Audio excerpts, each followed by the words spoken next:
Welcome to a new podcast, this time about a non-military subject, namely the rise and fall of the Austro-Hungarian Empire. And for this topic, I have invited my regular guest, Bruno Yammine. Yeah, hello. So Thank you for inviting me. yeah, you're welcome. In this podcast, we will not do an exhaustive history about Austro-Hungary, but the purpose is more to recognize remarkable trends and to make an analysis about the Austrian-Hungarian Empire, like how strong and how weak it was.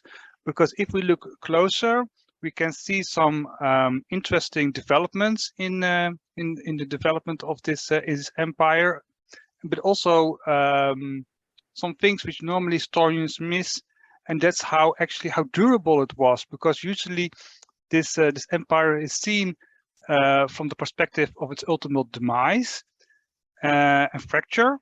And actually, if we look more closer, we will see that it managed to survive a lot of tribulations. So this is one of the things which we like to focus on. So without further ado, we will go to the next slide, in which we can see the Habsburg realm. And the Habsburg realm was divided by a line which you can see here. So this line on the west of it are the possessions of the Habsburg dynasty in the Holy Roman Empire of the German nation. And east of it are the possessions which were outside this empire. And the Habsburgs were actually the dynasty which were the de facto Roman, the emperors of the Holy Roman Empire. And this was so since the beginning of the 16th century. So before that, there were different dynasties. But after the beginning of the 16th century, it was an elected monarchy.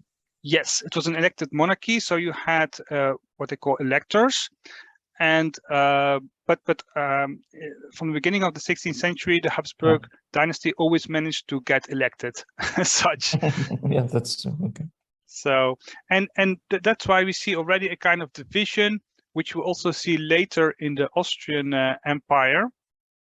Because the purpose why I want to focus on this history is to show you how the Austrian Empire came to be. Because before you had this kind of Holy Roman Empire of the German nation, in which the Habsburgs was one dynasty which had possessions, and gradually it will change.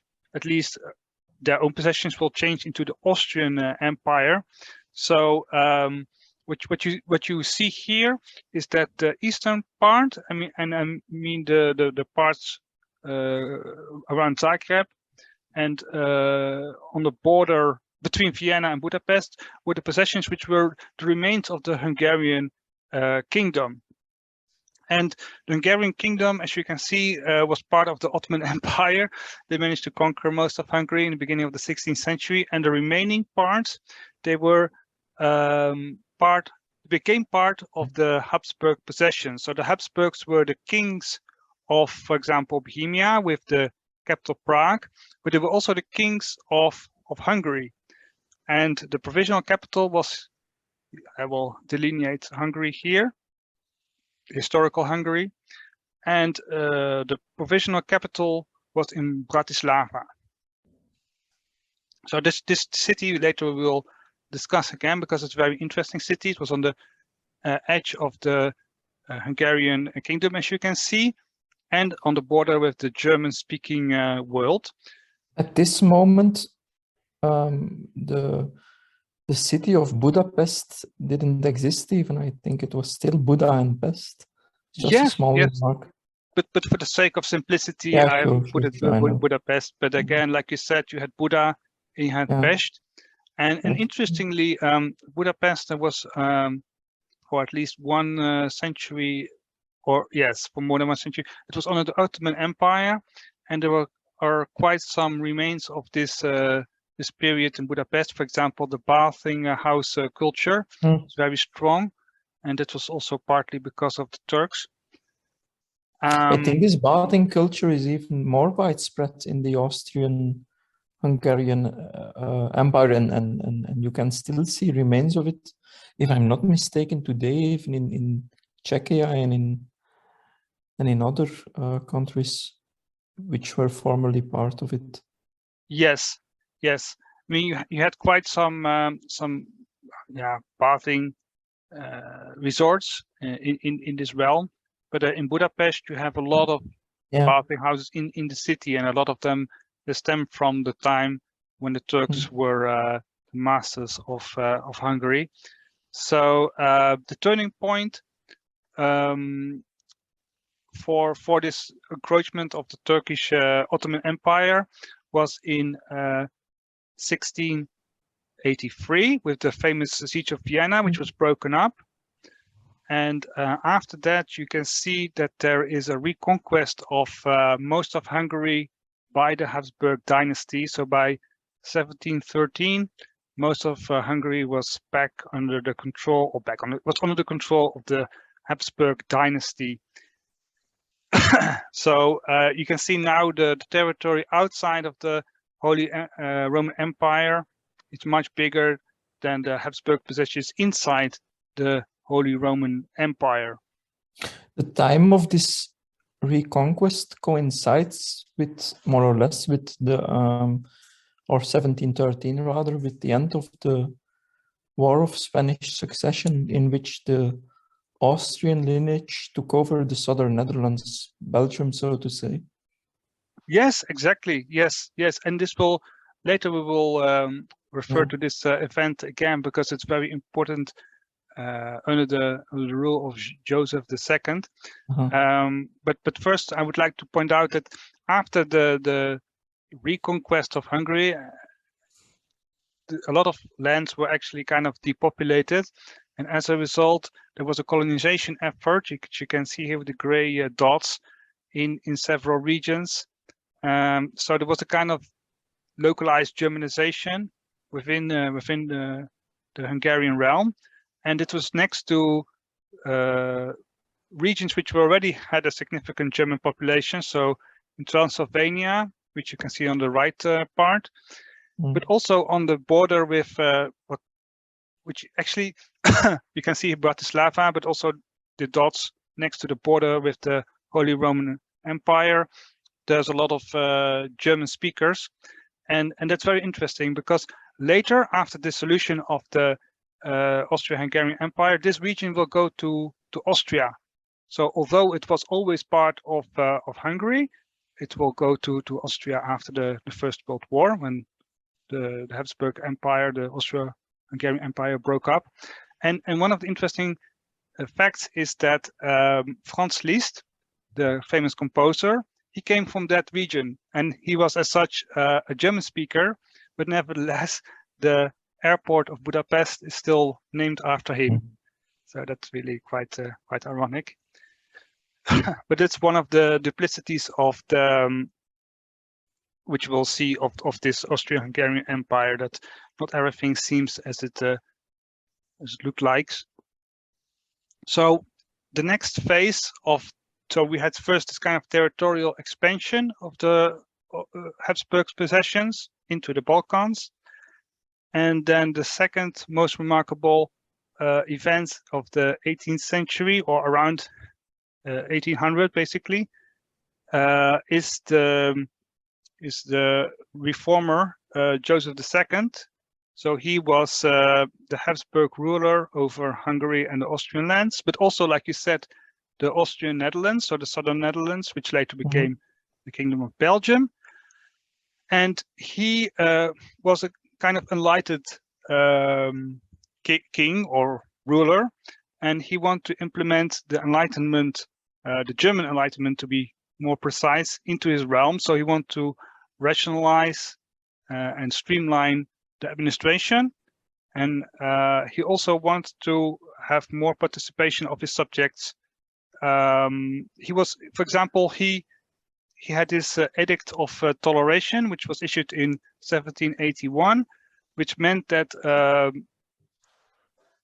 non-Catholics like Jews and Protestants had more legal rights, because before there were always restrictions, like for example they could not attend university, or they could not enter the civil service. And after this toleration edict actually paved the road for more liberal reforms into which is similar to what Napoleon would do not long afterwards. Yes. So the irony is that Joseph II is a kind of enlightened ruler, and like you said, that Napoleon would do the same in the slipstream of the French Revolution, that his subjects had more equal rights, despite the differences in religion and even nationality. So Joseph II was really regarded as an enlightened ruler. So that's very important to know. So he was not like a kind of reactionary, ultra-conservative or something like that. Not at all. And of course, this enlightenment did not imply any political participation of his subjects. At the contrary, they were completely bound there was no such kind. There was no democracy or something. No, there was no democracy, but he allowed his subjects, which were not Catholic, to participate more in public life. There was more education. freedom. There was more liberal.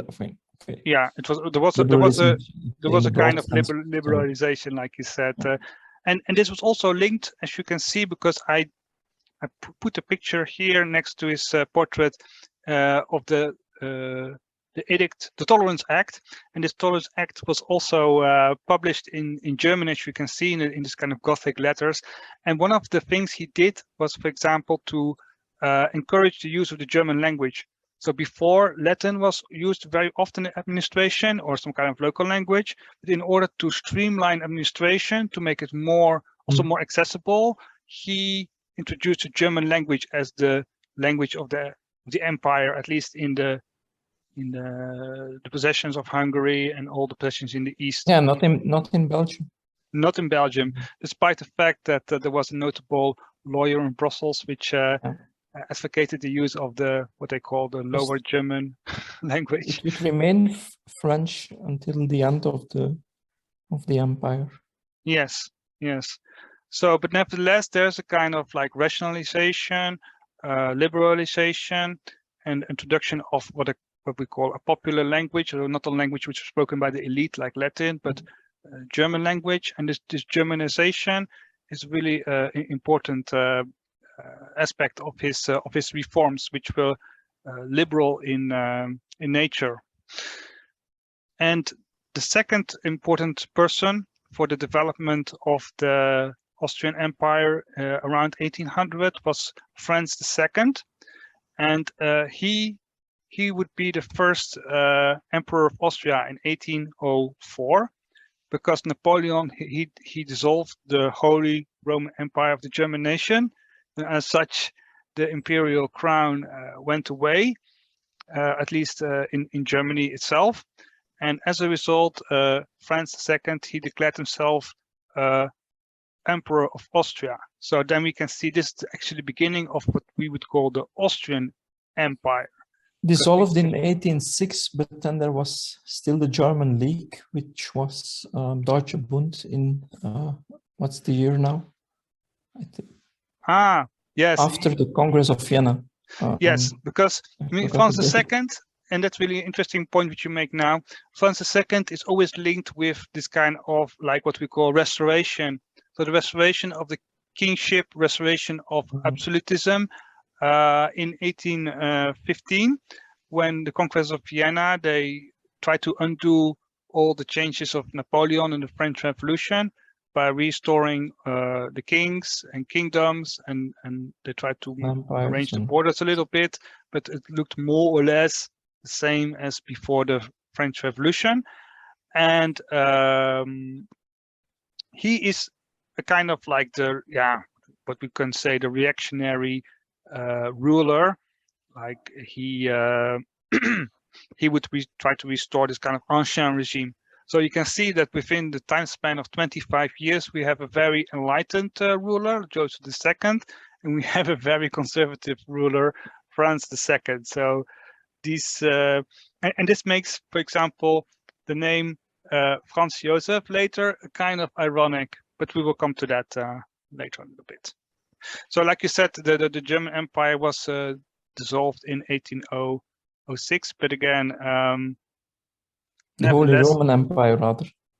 Yes, but the Franz II, he became the Austrian Empire, so that became a kind of empire on its own. The Habsburg possessions, which were before only linked by dynastic rule of the same dynasty. So, for example, you have the Kingdom of Bohemia and the Kingdom of Hungary. Suddenly, which is seen in the edict, all his titles. Yes, yes, they would continue naming all these titles until the end of. Yeah, maybe. Normally they said etc. etc. at the end, because otherwise you always had to fill pages.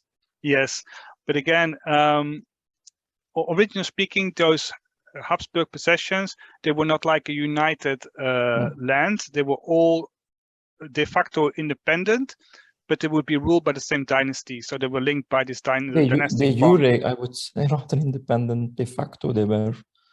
Yeah, okay. He was Count of Flanders and Dutch, and Duke of Brabant and etc. etc. But in fact, at this point in time, he was already acting as a centralized emperor. Yes, like you said, I mean, I would say not de facto, but I think formally speaking, there would be independent entities, but in actuality, there was this drive to centralization. And with Joseph II, for example, you see that this becomes accelerated by his Tolerance Act, but also the introduction of German language and by all kind of reforms which he did. And with Franz II, you can see a centralization of the empire by title. Like now, all these Habsburg possessions, they're now under the Austrian imperial, under the Austrian imperial crown. So this is the beginning of the formally speaking, the Austrian dynasty. So I made this crown on top of his head. This is the Austrian imperial crown, and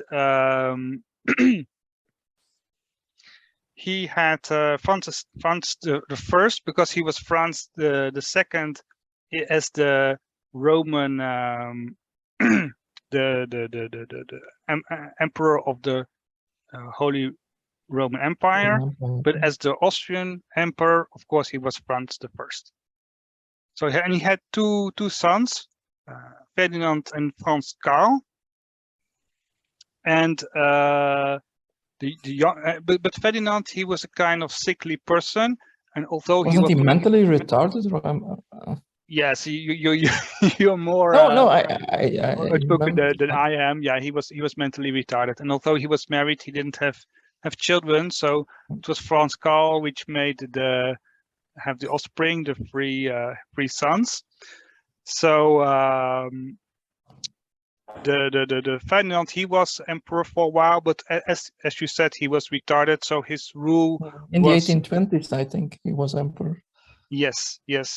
So he was emperor after Franz the First, and he was sickly, he was retarded, so his rule was regarded as weak, and as a result, he was deposed in 1848.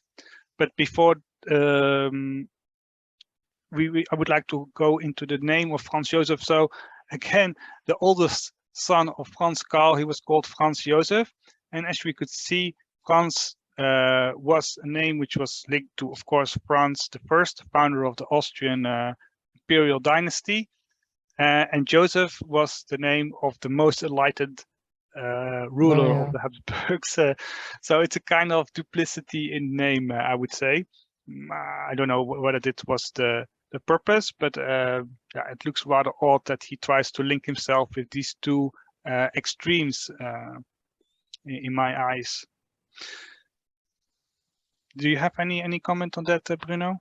No, but I wonder, this is his name of birth, or was it his imperial title, Franz Josef? Ah, okay.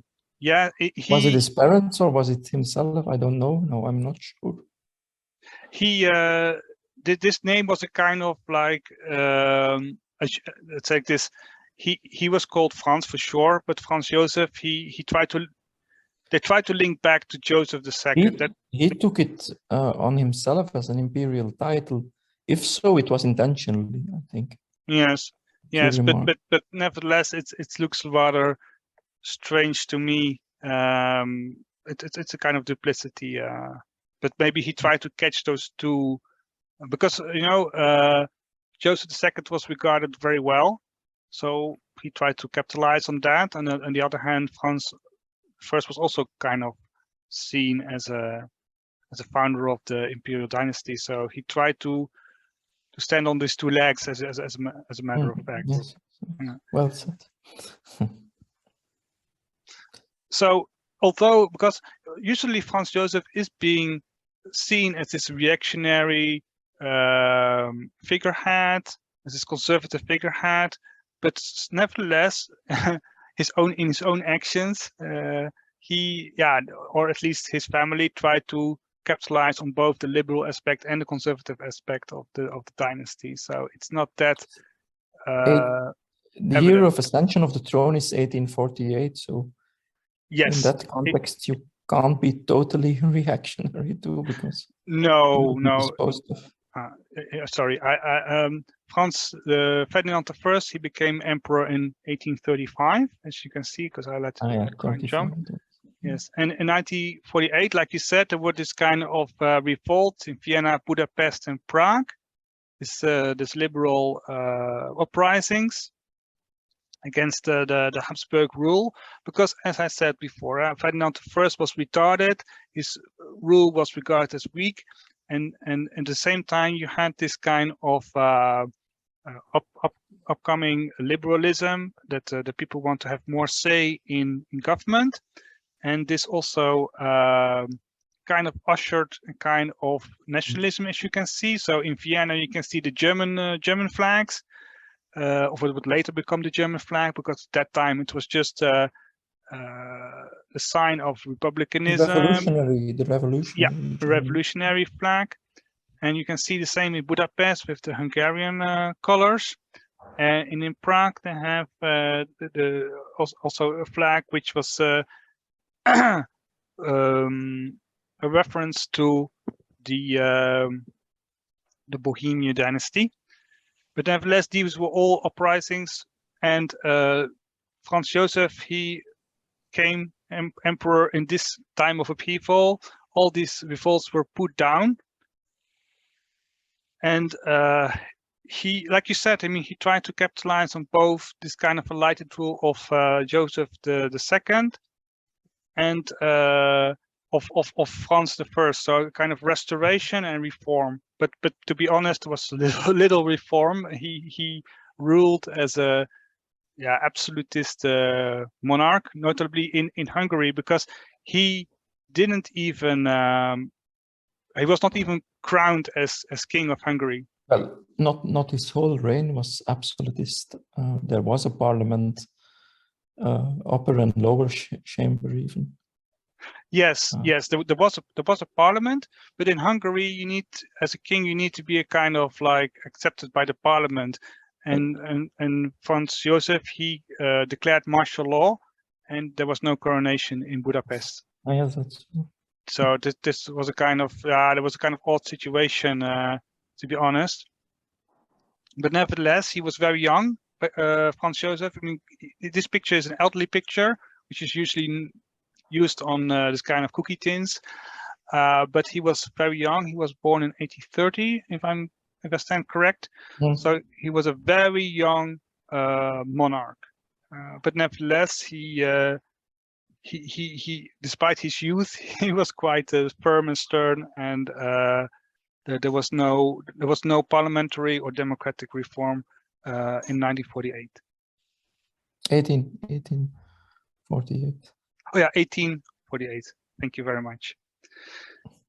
So that brings us to the next slide, because I want to have a look a little bit on the language situation, which became which is very interesting because it's often referred to when we talk about the Austrian Empire.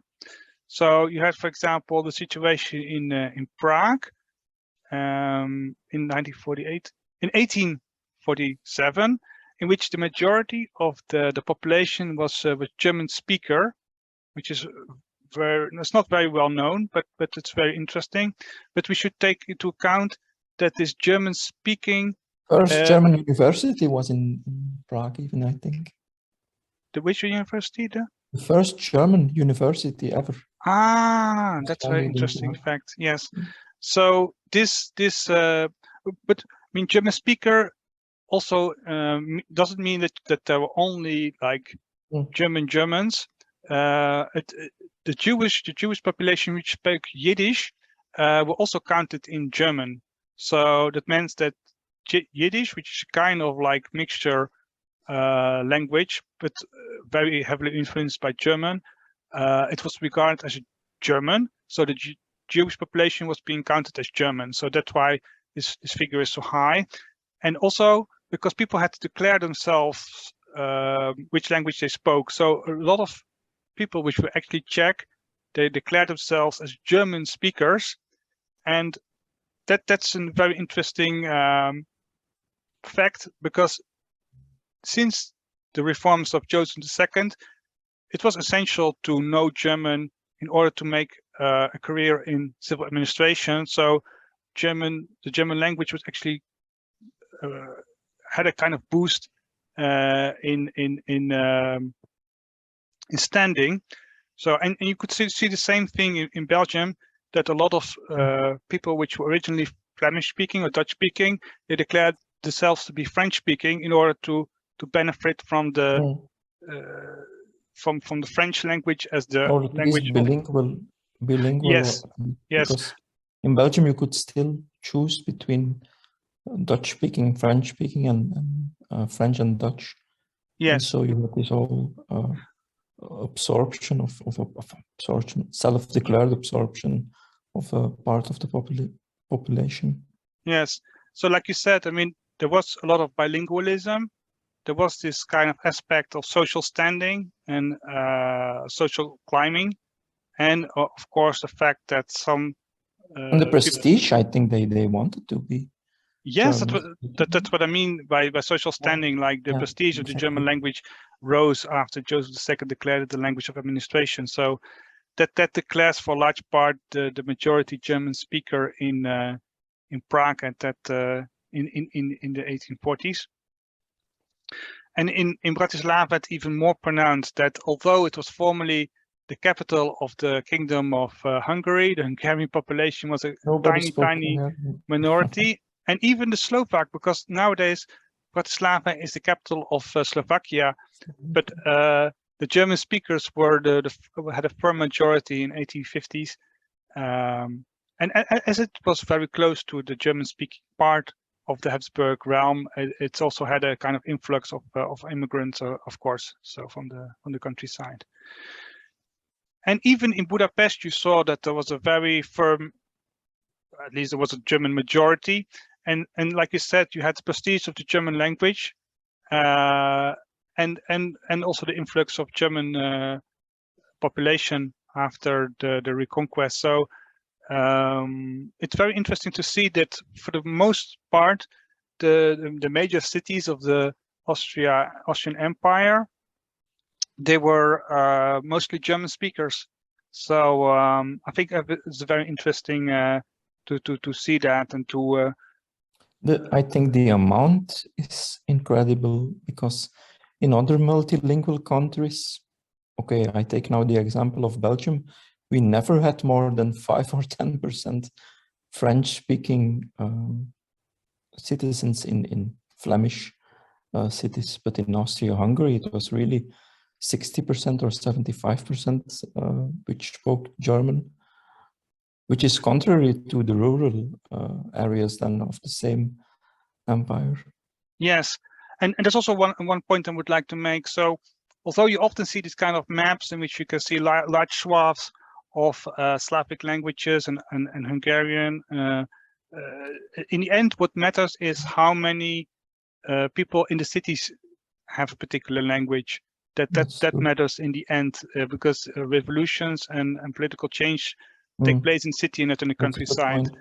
So that for the moment in that around 1850, the German language was the most dominant language in the empire, because it's the language of the city, of learning, of administration, and that was really one of the pillars of the Habsburg rule since Joseph II, and that was indisputable. And the fact that they managed to absorb the Jewish population, that they kind of emancipated this population, that also buttressed their rule. Like, people saw there was an opportunity for social climbing despite another religion, but even despite the fact that you were another nationality, if you just adopted the language, that was sufficient to advance in life.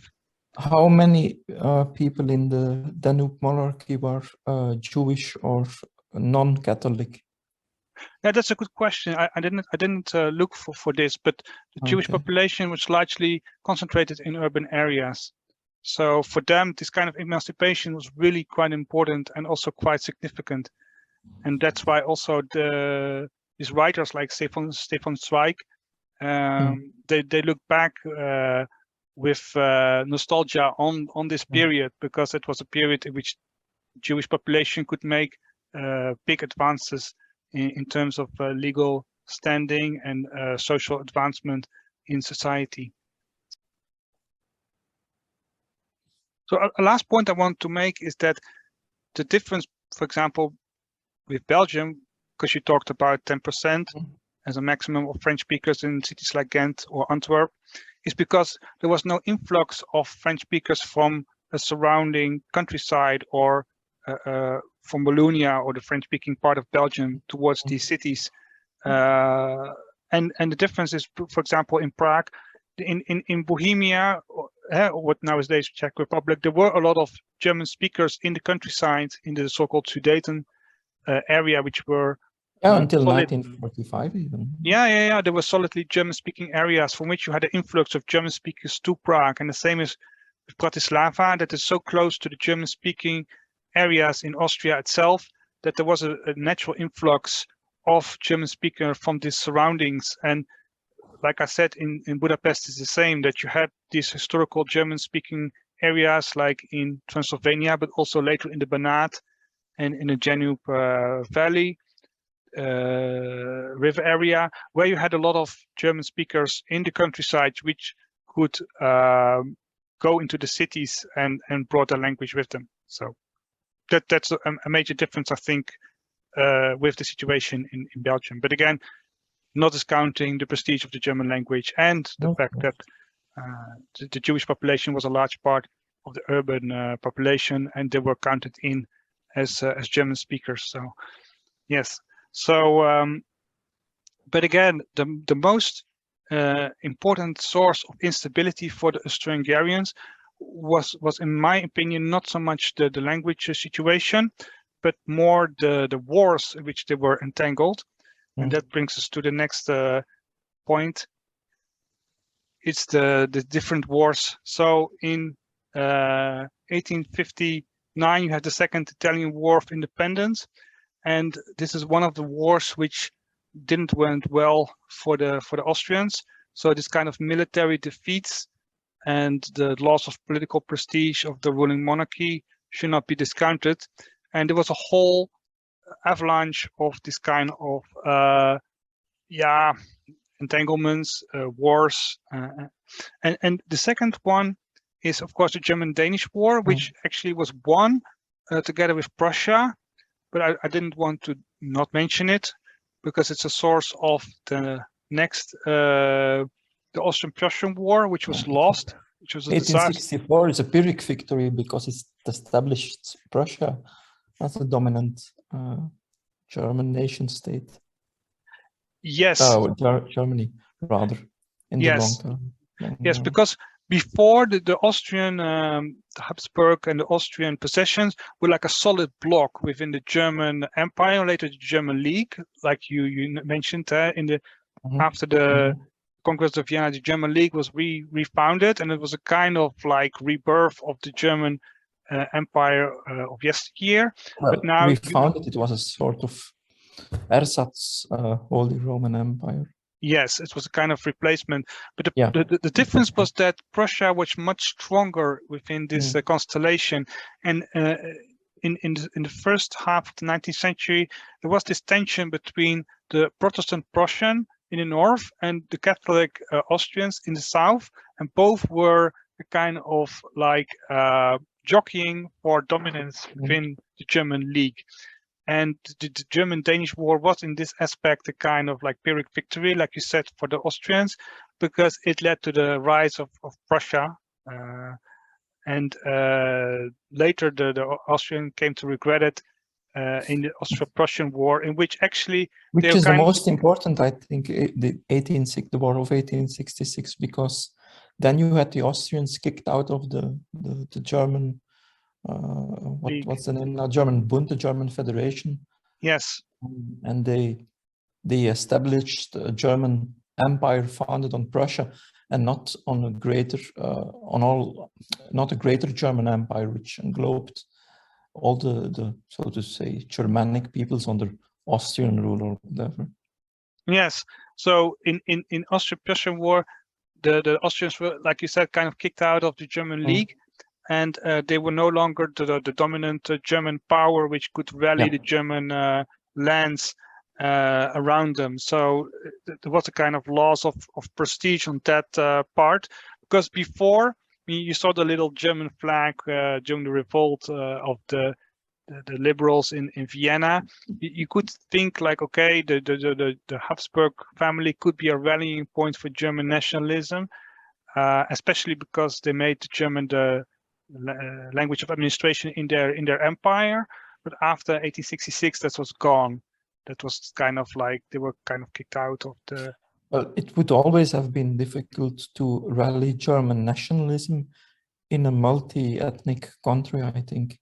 And a multi-religious country. And a multi-religious country. Okay, yeah, because this was also true in Germany, in the German Empire. You had also this discrepancy between Catholics and Protestants.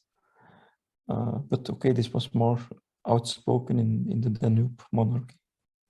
Because interestingly enough, the Austrian Empire had a kind of liberalization in the 1780s, and after that, of course, in the 19th century.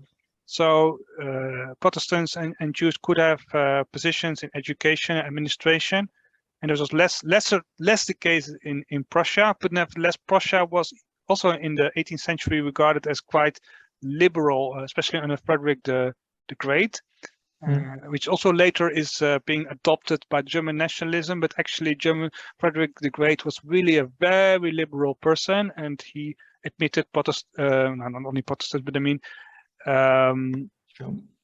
there was a kind of like,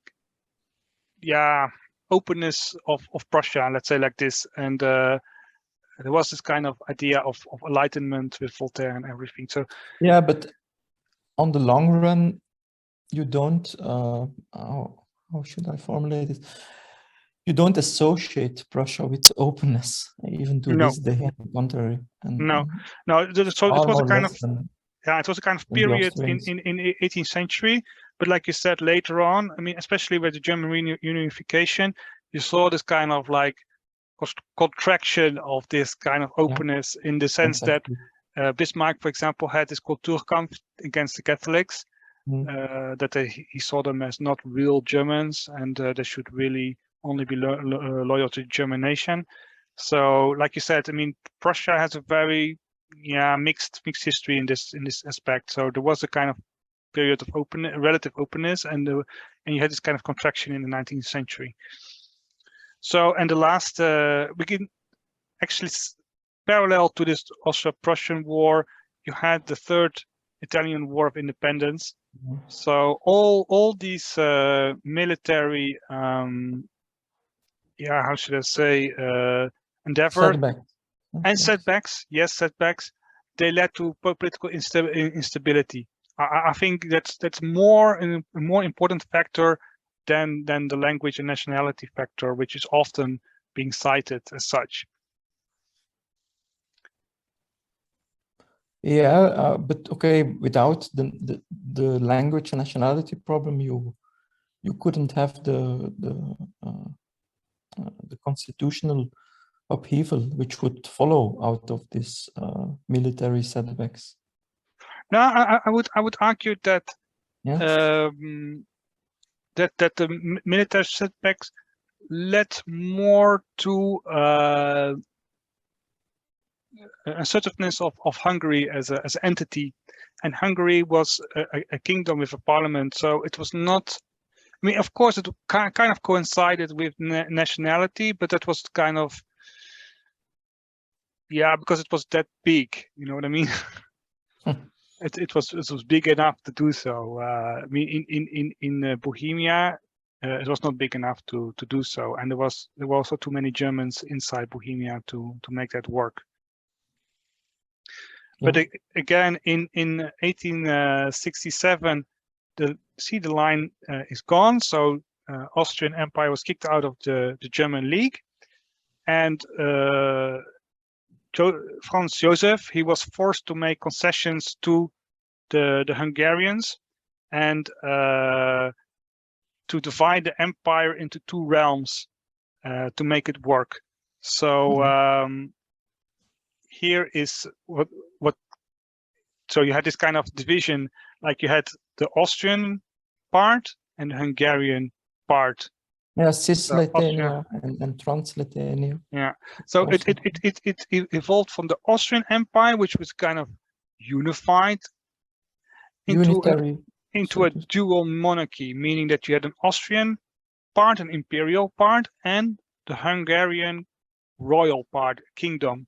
So that's why I talk about Austro-Hungary, the Empire of Austria, and the Kingdom of Hungary. They were kind of like two parts, and the only thing they had in common was the foreign policy and the army. And in all other aspects, they were two realms. So this paves a kind of the way of a new kind of stability in the empire, meaning that the Hungarians could dominate their part, while the more German speaking part of Austria could dominate their part of the realm. So I mean, and interestingly enough, Hungary got access to the sea near Zagreb. It's got Croatia, and this duality, this dual monarchy, gave the Austrian Empire newfound stability. Yeah, and in the meantime, it was also the foundation of, in the long term, of instability, because when you have a country which exists out of two poles, in the long run, you will always have instability. The Ausgleich, that's the name of the compromise, which was found in 1867, was to be renewed every 10 years. So, which is kind of funny when you think of it. So in 1877, 1887, and so on and so forth, they had to re-sign the contract, which was signed in 1867. The Germans and the Hungarians. Yes. I mean, I think you pointing out a very interesting point, that this kind of dual monarchy created a kind of issue in the sense that other parts of the empire also start to aspire for equal rights. For example, I mean, Hungary was a kingdom within the Austrian Empire, but so was, for example, Bohemia, so the region around Prague. That was also the kingdom of Bohemia, and they asked themselves, like, if Hungary can be a kind of like equal partner with Austria, then why we can't? It was asymmetric. So the symmetric parts were okay. Austria and Hungary, but then you had an asymmetric kingdom, like you say, of Bohemia, which had not the same rights as the Austrians, and then you had the Romans and the Italians and so on and so forth. So you had this whole complex mosaic of nationalities. Yes. So it's good you touch on the nationalities, because I've colored in here the Croatian part of Hungary, which was a kind of transfer to Hungary as part of the compromise, and that was kind of Slavic part. But the fact that it didn't matter too much that you have these nationalities is the fact that they were not in the cities.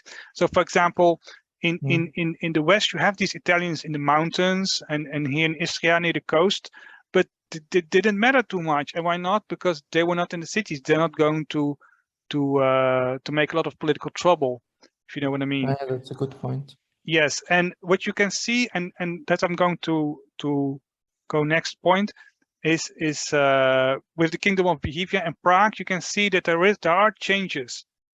So wait, the next thing which I did is to make the Ottoman Empire disappear, and to show you that there was this part which is brown, which is Bosnia, and this was added in 1878, and this part was a kind of ruled together by Austria and Hungary. So the problem was not really added in 1878, because de jure it was still administered. It was still under the rule of the Sultan, but de facto that's quite complicated issue. It was administered by the Austro-Hungarian monarchy. Yes. One of the reasons I put it in this issue is because we're talking about political stability of the empire and this kind of political compromise about Austria and Hungary, and this compromise made territorial expansion quite difficult, because if you had this Bosnia territory, to whom does it belong? Does it belong to Hungary or to Austria or to both?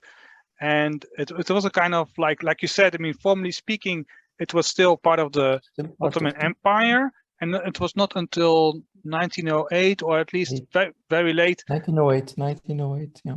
Yes, that it was formally included in the Austro-Hungarian Empire. But even then, it was like a how do you say it in English? A condominium?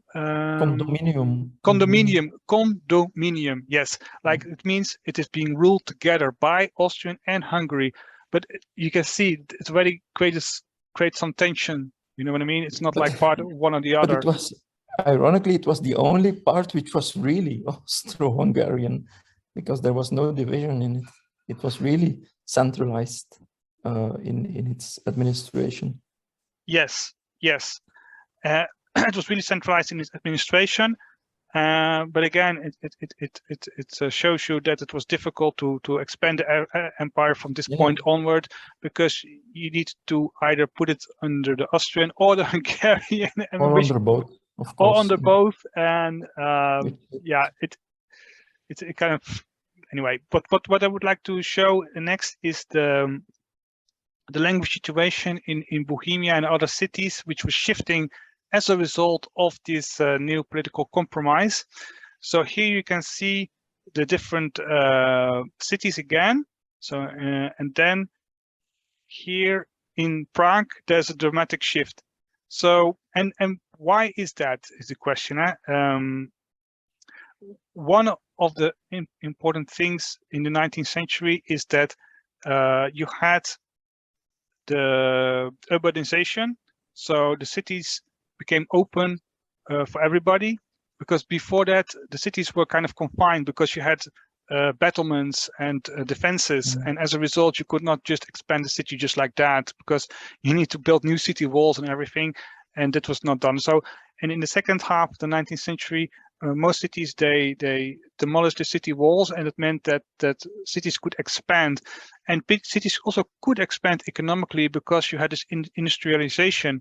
And Prague was one of the cities which got a major boost in industrialization, and from the fact that it destroyed its city walls. So, and as a result, the city became flooded with Czech-speaking peoples, and the German population, speaking population, maybe you cannot say it dropped, but it's just that the city became bigger, and all the people which came were mostly Czech speaking, so the balance shifted as a result. And this also was reflected by City Council of Prague, which was German speaking until the 1860s, and then it became mostly Czech speaking. So the fact that the Czechs became the majority in a large city of the Bohemian Kingdom made them a political factor, basically. You could no longer ignore the Czech language as being a language spoken by peasants. It was being spoken in the city, and they also asserted their domination over, for example, the Charles University. This was a kind of like battleground for the languages, like was the Charles University German speaking, because that was the language of administration, language of education, language of the realm, or Czech speaking, because the Czechs said like, yeah, we are the majority of the Prague city, so why aren't we the dominant language in the university? So that's very quite interesting. And the same you can see in Budapest in 1880 again. So Hungarian, because they became the masters in their own realm, as a matter of speaking, the Hungarian language won in prestige, and as a result, there was a decrease of German language speakers, and again, the industrialization and urbanization. The most of the population growth came from the countryside, which was Hungarian. So as a result, Hungarian won as a result on prestige, and in actuality in the city, Budapest became majority Hungarian speaking.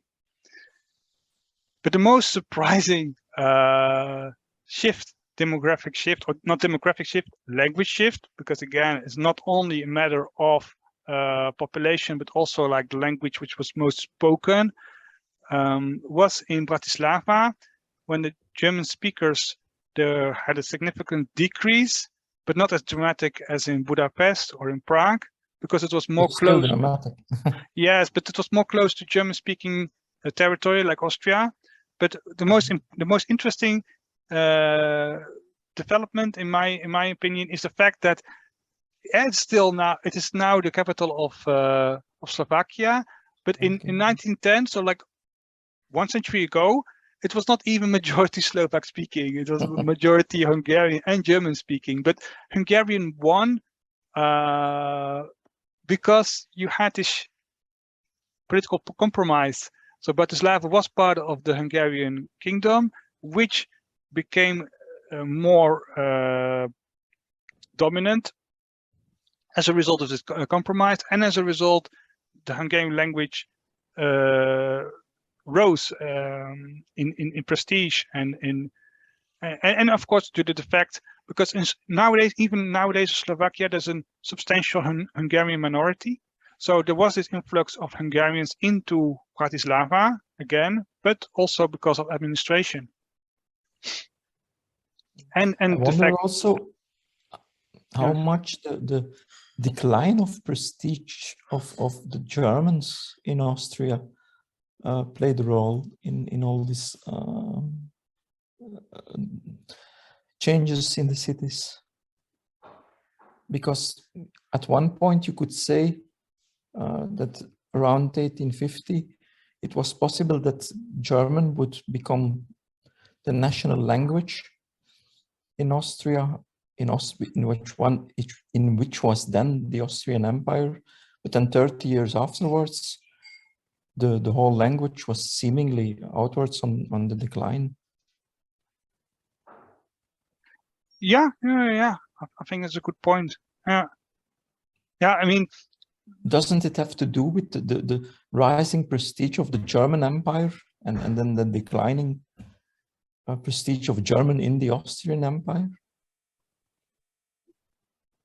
Yeah, I think it's something I can't prove, of course. No, of course, but I think personally that there are two important developments. On the one hand, you had this kind of urban development by the fact that there were no more constraints on urban growth, and there was this economic development of industrialization, and also the fact that there was an expanding suffrage, at least on a local level.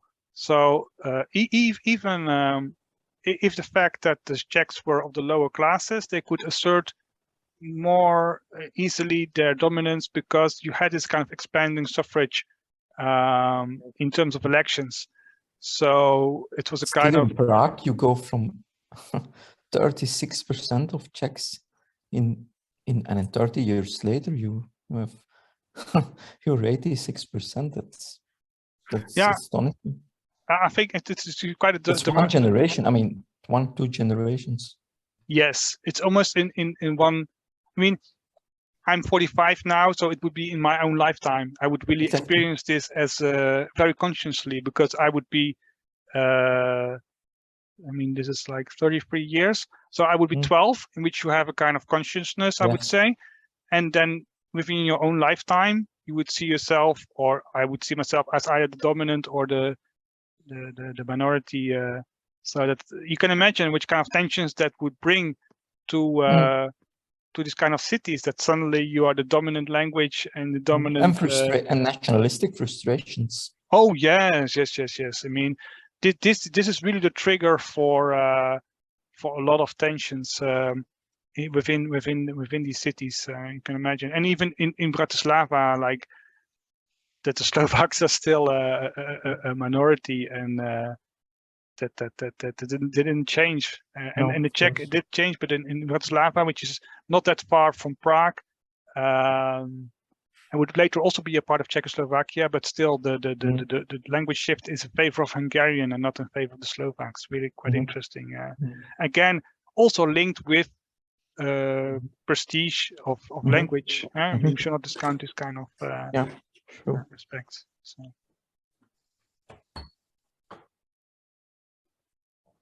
But I also would say that the monarchy itself is not taken into account when it comes to political instability. So one factor is war, I would say, but also the monarchy itself, because often the focus is on liberalism, nationalism, everything. But I think the Habsburg monarchy made some errors, and one of the things which I would like to one of the and in this case they were also kind of unlucky, because Maximilian, the second son of Franz Karl, he was killed in Mexico in 1867 because he was sent there as to be the emperor of Mexico, and it was linked with the French intervention over there. Executed, I think. Yeah, he was executed. Okay, this is the crest of the dual empire, and this is Maximilian being taken out quite literally by an execution squad in Mexico. And meanwhile, Franz Joseph's own marriage was on the rocks. This was actually quite an interesting story, because Franz Joseph, he was meant to marry the oldest daughter of the king of Bavaria.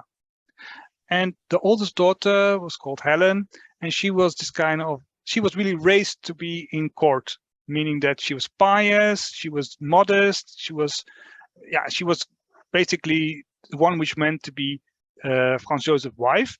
But she brought her younger sister with her, which was really quite open and more, I should say, more interesting to men, meaning that she's more she was raised very freely, and that's of course usually the men like a wildcat, but that doesn't fit the life on court. And as a result, Franz Joseph chose the wrong wife, meaning not the woman which was meant to be his wife, but the one he wanted to be his wife, which is, I think, an error in terms of monarchy, because you cannot just marry anybody you like. You have to marry the woman which fits your position. You have to choose in the interest of your dynasty, of your political position. So he chose the wife which he loved, and the problem is also that he didn't protect his wife against his mother-in-law, which was also his own mother. Sorry, He didn't protect her against her mother-in-law, his mother. Either he should have married the other or abdicate, like George, the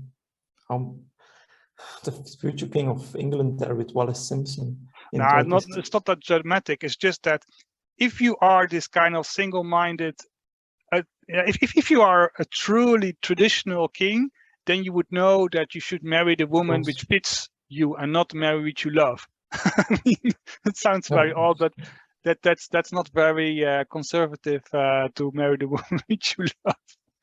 If you are a high-born king. That's true. That's a good point now that you make. Yes, and as a result of the bad relationship with her mother-in-law, his mother, against whom he didn't protect his wife, he only had one son, Rudolf, and the marriage was basically in 1867 on the rocks. They had one child that year, and it was hoped in Hungary, in which his wife Elizabeth had a very good standing. It was hoped that would be a boy, and he would be called Stephen, and that would really cement the dual monarchy. But again, it was a daughter, and actually it was also the kind of more or less the end of the marriage of Franz Joseph. So he chose the wrong wife. He didn't keep his marriage well. He only had one son. Yeah, I mean, in dynastic terms, he was really a failure. Again, his brother was being killed in Mexico. And what also happened is that Rolf was also being taken out in 1889, because he also thought he could marry for love with a non-noble, at least lower woman, which was not at the same standing as his, and they entered in a suicide pact. At least that's what the historical but research. We still don't know the details even until this day. No, I mean the Meyerling incident, meaning that 2 bodies were found of him and his lover, and Maria Vetsera, even in Hungarian. And it is supposed to be they were supposed to be in a suicide pact. At least that's what being said in historical research. And that's also a kind of failure of education of Franz Joseph. I mean, he didn't manage to choose his own wife carefully, and he didn't even educate his son to but choose. you can't prevent something like this to happen, even if you. Yeah, but I mean, it could happen. How does your child enters into a suicide? That must be, you must be quite unstable already if you are like this susceptible to this kind of thing. Okay, but yeah, that's true. I mean, you don't enter into a suicide pact just like that. There must be already kind of. I'm not saying he's a stable guy. No, that doesn't mean that you're very mentally very stable. So yeah, I think Franz Joseph failed as a husband and as a father. To be honest, I know you're not a big fan of him. No, but I mean, this is just an objective fact. No, it's true. It's true. You cannot say like, oh, he's such a wonderful king, because yeah, I mean, first the political situation gets out of control, that it has to be a dual monarchy. Your wife. That was a larger mistake, I think. Yes, then the political demands of the Hungarian elites or revolutionaries or whatever. You choose the wrong wife. The Ausgleich was a bigger mistake than marrying the wrong wife. No, the Ausgleich was a kind of like, yeah, I mean, all those wars. I mean, you cannot prevent all wars, but there's a way to make sure that you don't get into too much trouble. Let's say like this. Yes, still, you're loosening the grip on the empire. Yeah, war is one of the is often overlooked as a factor of instability, and these wars caused instability. And for example, the German Danish War, he was kind of lured into this war by Bismarck. Of course, it's difficult to. It's very difficult to resist, of course. But anyway, he gained nothing from it either. No. So this kind of foreign entanglements was undoing, and his relationship with the wife was It's also very bad. His relation with his children is also not too best, all too well. So in the end, you had to rely on the third son of, or the third brother, basically, or the third son of Franz Karl and his brother Karl Ludwig, which had Franz Ferdinand and Otto Franz. And Franz Ferdinand, I mean, it's really funny. Franz Joseph wants to marry the wife which he loves, but when Franz Ferdinand wants to do the same, he objects.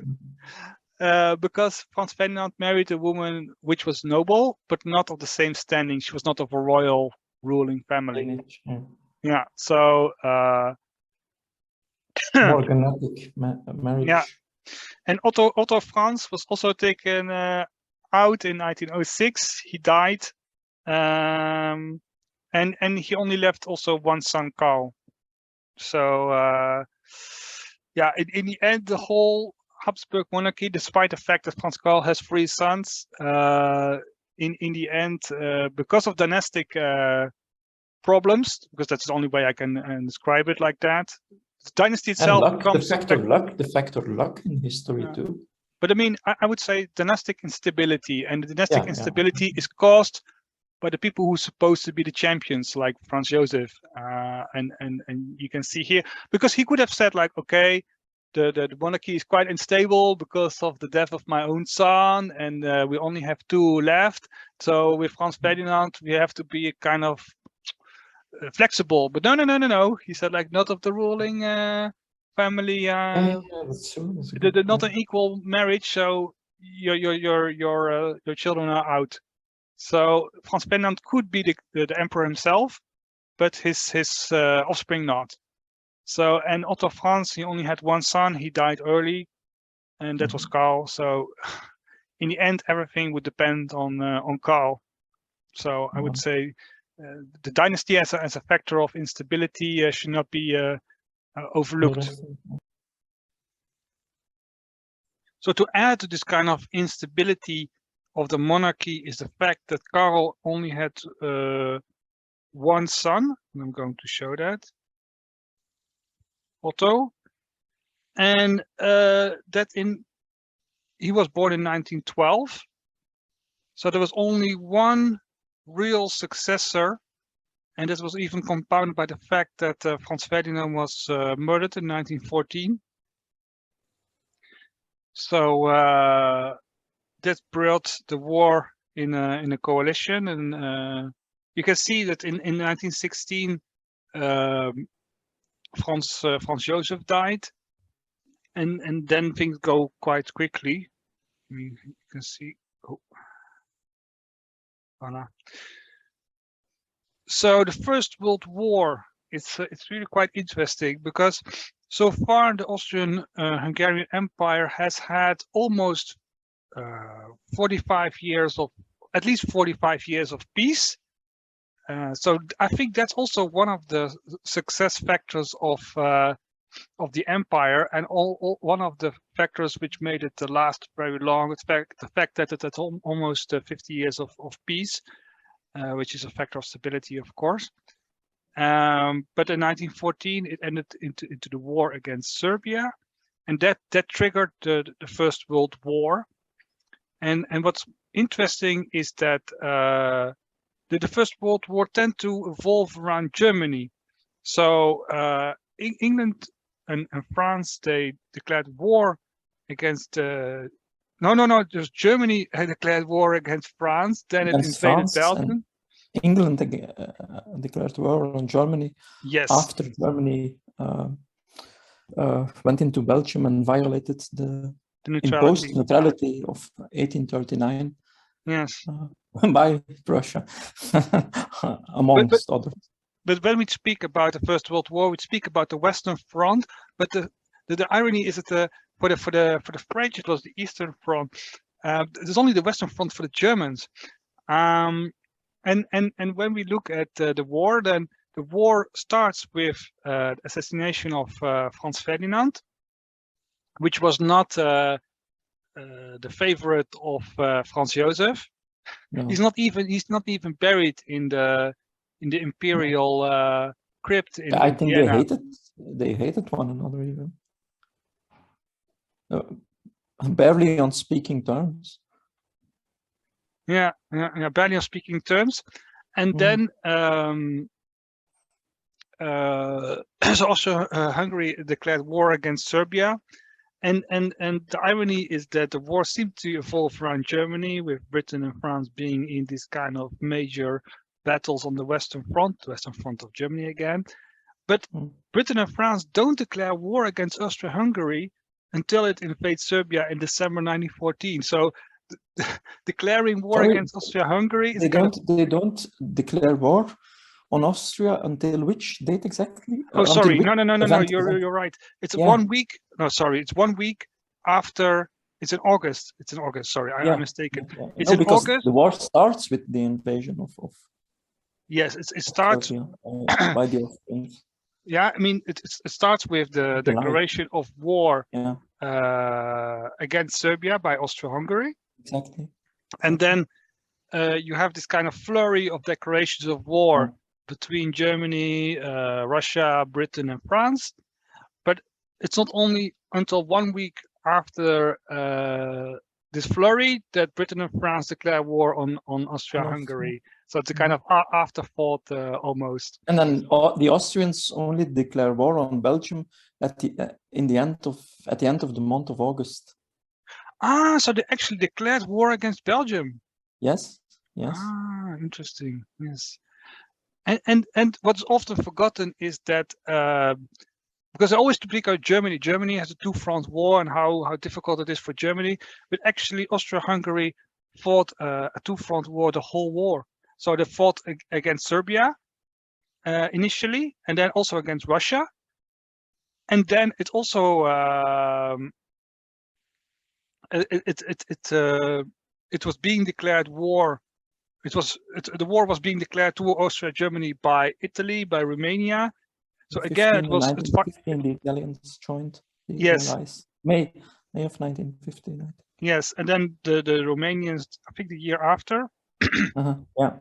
But the irony is that Austria-Hungary also fights a two-front war, and despite all its perceived weaknesses, it really fights a major conventional modern war for 4 years on multiple fronts. Yeah, it's even more than two fronts, technically speaking, I think. Because when you look at the shape of the country, it's from it's the Balkans, and even though they managed to overrun Serbia, three-front war, even, I would say, because you have the Serbian front, and then you have the Italian front and the Russian front. Yes, not one continuum. Yes, so and the country remains united for all those years, and it managed to fight all those years. So it's really quite remarkable how stable the empire is. And when the United States declares war against Germany in April 1917, it initially does not declare war against Austria-Hungary. That's only later in December of 1917, because that's what I make the error. It was the Western France and England did it in August 1914, 1 week after Germany, and in the United States it took them almost half year before they declare war. No, more than half year before they declare war on Austria-Hungary. Which means that there were still normal diplomatic relations between Vienna and Washington. That's almost surrealistic. Okay. Yeah, so apparently the American ambassador stayed in Vienna all that time in 1917, while it was formally at war with the Allied Germany. And you even had peace feelers in 1917 from France towards Austro-Hungary to have a separate peace. Yeah. And that's also quite interesting. So apparently the Western Allies were not hell-bent on the destruction of the Austro-Hungarian Empire. But once the Americans were in the war, I think this would change very quickly when you have President Wilson rather, and his 14 points program. Yeah. So here is President Wilson's 14 points. So like within 1 month after the declaration of war against Austro-Hungary, the United States issues the 14 points, and here it probably also inspired by. Who knows? Yes. But again, the first point 9 is the readjustment of the frontiers of Italy, which is, of course, this is regarding. That's clearly aimed at the Austrians. Definitely, because the area around Trieste on the coast, and of course the South Tyrol was largely Italian speaking. So that was an clearly against Austro-Hungary in favor of Italy. And then point 10, the peoples of Austro-Hungary, whose place among nations you wish to see safeguarded and assured, should be accorded the freest opportunity of autonomous development. Wow, this is diplomacy, yeah. Yeah. So again, we see that there is not a clear goal to destroy Austro-Hungary. It only talks about autonomous development. Not openly. Yeah, but it only talks about autonomous development, but not independence. No, that's true. But yeah. Which is the interesting thing is when at the same time the Germans were negotiating with the Soviets at Brest-Litovsk. There they in the beginning, we're speaking now of December 1917, they wanted to put in the treaty that the question of nationalities should be resolved within the legal framework of the existing states. So the Austrians, they wouldn't allow a clause where for example, you could say, every Russian people now has the right of self-determination, because they were afraid that once this could apply to their proper empire. I see. Yes. That's a good point. Yeah, I mean, it opened the Pandora's box. This kind of self-determination of peoples, because England and France also had a lot of colonies, and who knows what that's a bit contradictory in the war aim program of the Central Powers. So to say Germany and Austria-Hungary, they always talk about we're going to give self-determination to the Indians and to the Flemish and to the the Irish and whatever. But when it comes to negotiate then for their proper states, they're going to say no, we're the autonomy of peoples is to be resolved by the states themselves, because of course you have this major Austrian problem. They would never accept a peace treaty, Austria, and they can't, in which autodetermination is included. Yes. I mean that's true. That's true. And also, the interesting fact is that after this declaration, this actually, in my opinion, triggered more or less the drive for the dissolution of the Austro-Hungarian Empire as a war aim of the Allies, because after that, Britain follows this American position, and France is actually, because we saw in 1917 France tried to have peace feelers towards the new Emperor Karl, and this failed, but it was being revealed in the press, which was quite embarrassing for Karl and for the Austrian-Hungarian alliance with Germany. But France is actually the most reluctant to go on this road, because they are afraid that all those German-speaking territories will be attached to Germany, to Imperial Germany, and it would enlarge Germany. So it's Pan-Germanism, which initially made France very reluctant to strive for the dissolution of the Austro-Hungarian Empire. Maybe also because all this problem of self-determination, the French also at Alsace-Lorraine. Yeah, they never did a referendum. Yeah, they never did. No, they were not so. And even after the war, they were had very much difficulties with administering Alsace-Lorraine. Even after the war, I think even they deported people who spoke German to other parts of the country. I'm not sure now, but I'm sure they did. Yes, they deported people which moved into Alsace-Lorraine after 1870. Yeah. So even if you have been living there for 50 years, you would be deported. And what they also did is that it was on a military governorship initially, so there were not a lot of free elections. And what they also did is, and that's something which they could not escape, is that they had to attribute privileges to Alsace-Lorraine. So, for example, they have more free days than other French, and they also. What are the other? Yes, they had because the irony is that Germany was much further ahead in terms of social welfare laws, so they had to really adopt those social welfare laws in Alsace-Lorraine, but not for the rest of France, to make sure that the Alsatians would remain happy in France.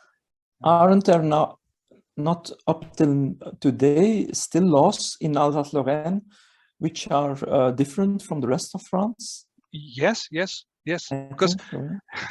yes, definitely, and they are all made up they're all drafted in German, so they have this legal value in the German language. So it's very interesting.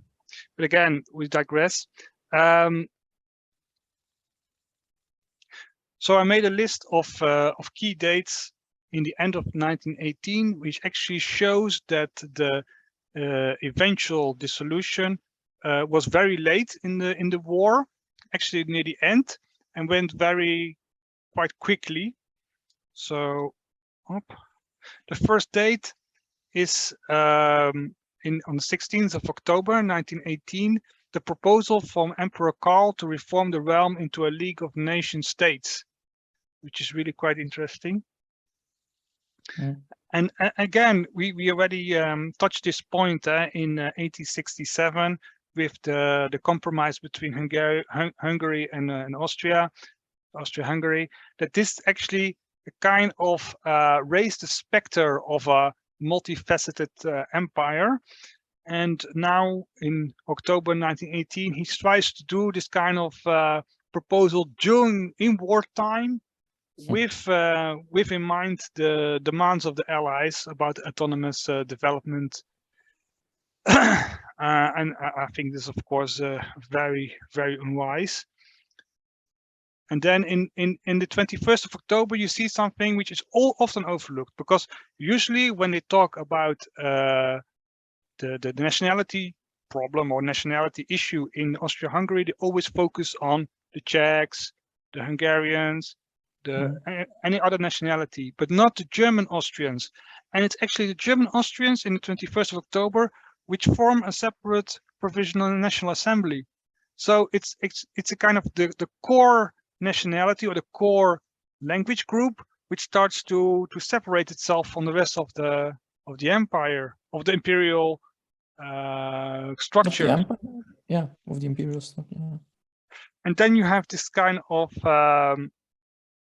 the 24th of October, the disintegration of the Austro-Hungarian army as a result of the Italian offensive. So what we saw in the 19th century, in 1848, is that the army was instrumental in quelling all these kind of rebellions. So the army was the mainstay of the monarchy. And with military defeats, the army becomes weaker, and as a result, political change is possible. So, and we see the same in 1918, that when the army finally starts to disintegrate, and that's very late in the war, then things start to unravel. So the 26th of October, the Hungarian parliament, so again, Hungary is one part of the Austro-Hungarian Empire and they have separate parliament, they dissolved the 1867 compromise. So that's very interesting. So both the German, Austrians, and the Hungarians, which are the kind of the core of the empire, they both kind of quit before the others leave. but what the Hungarians do is of course logical, because the Germans already did it. So yes, but often the emphasis is always on the other nationalities that they leave, but they never ever say like it's actually the Germans and the Hungarians which leave first. German Austrians, rather. Which yes. So and Emperor Karl suspends the alliance with Imperial Germany, and it's only 1 week after the Germans they started to form a separate assembly, that the Czech National Assembly takes over the government in Prague. The states of Slovenes, Croats, and Serbs is declared in Zagreb. So then the other nationalities start to separate themselves. So after the Germans and Hungarians already started that.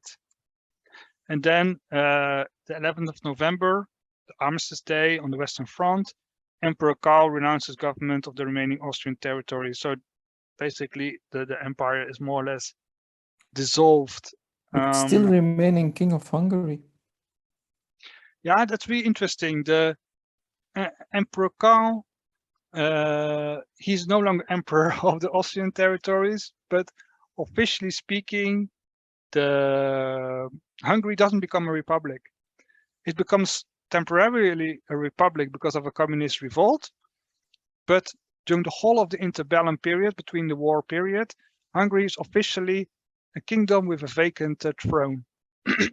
And they have a viceroy, Admiral Horthy, in place, which is really quite interesting. And that would last then until the end of the Second World War. The end of the Second World War, yeah. So here, this picture is, as you can see, a German language picture, in which you can see the Habsburg monarchy from the Rudolf I of Habsburg in the 13th century until the last Emperor Karl, which goes up into the clouds. So it seems like the Austrian-Hungarian Empire is a kind of mirage, only kind of memory, and the new Austrian Republic is a new time.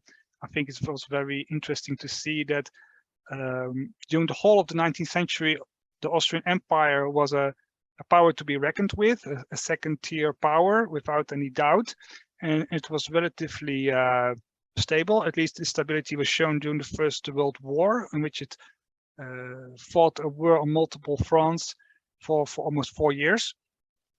And then suddenly, in 1919, it just seemed to be like it never existed in the first place. Yeah, but that you see in Germany with the German Empire too, similar things.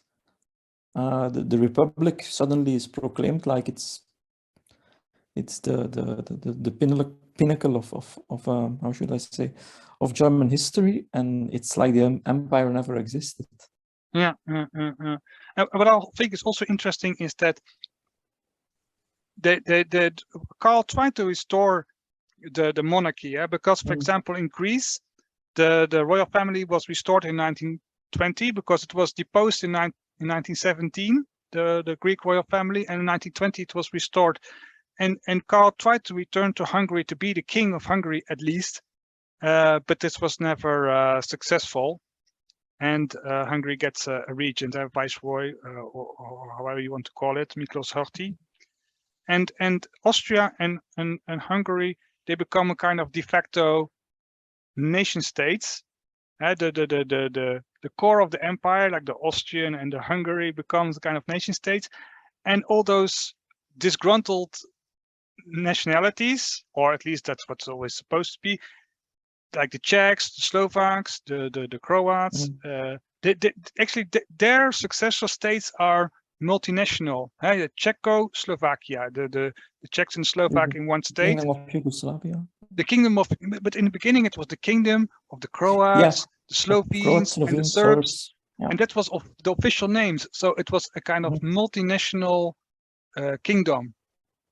And that's really quite interesting, that the successor states are also multinational. Yeah. So, and this nationality, and that goes for every part of the Austrian Empire. They were integrated into states which were then, or either they became multinational states, or either they were new multinational states, or either they became multinational states, because also you have a part which is integrated in Romania, where there were then German-speaking Romanians suddenly. Yes, definitely. Siebenbürgen, I think it's called. Yes, so you had the Hungarians and Germans in Transylvania, which became suddenly Romanians. And exactly. Of course, the German-speaking part of Italy, which still exists until to this day. And again, the Czechoslovak Republic is this dissolution leads to the Second World War, more or less. So it's very interesting to see that even though the Austro-Hungarian Empire was dissolved in the name of the autonomous development of those nations, the successor states were nevertheless multinational states. And it's rather the monarchy which disappears in the end. Yeah. And it's a factor of stability in Central Europe, which disappears, leaving a vacuum for little states which are more susceptible to be absorbed by them, by what we've seen in the interbellum by Germany then. Yes, because it's Thomas Masaryk, the Czech nationalist, which says that the nationalism of the small nationality serves the imperialism of the great powers. So yeah, you wonder why he helped create Czechoslovakia then. Yes. I mean, because even in this constellation, the Slovaks were the minor partner. So you still had this kind of there was not like an equilibrium, if you know what I mean. Because the Czech part, the Bohemian part, was much more developed in the sense of urbanization and industrial development than the Slovak part. It's also interesting to point out that nobody from the Allied powers thought in 1919 that an Austro-Hungarian federation could be a stable country against future German imperialism. Yes. I mean, I think one of the takeaways is that actually it was very late in the war that they decided that the Austro-Hungarian Empire should be somehow dissolved or diminished, and in the end it imploded basically by their own core nationalities leaving before the others did, like the Hungarians. Yeah, and also because the Allied powers pushed the nationalities towards. Yes, because it was not until the beginning of 1918 that the Czech Foreign Legion was formed on the Western Front. I mean, of course, the Russians already had these kind of units of disgruntled nationalities, but they were. But the Western Allies didn't engage in this. But they were less effective. The Russian units, the Western, were more effective, I think, in the disintegration process. Yes, but the Western Allies, they did commit themselves to this goal, not until the very end, basically. Yeah. Okay, thank you very much, and hope to meet you soon in another podcast. Yeah. Okay. Thank you.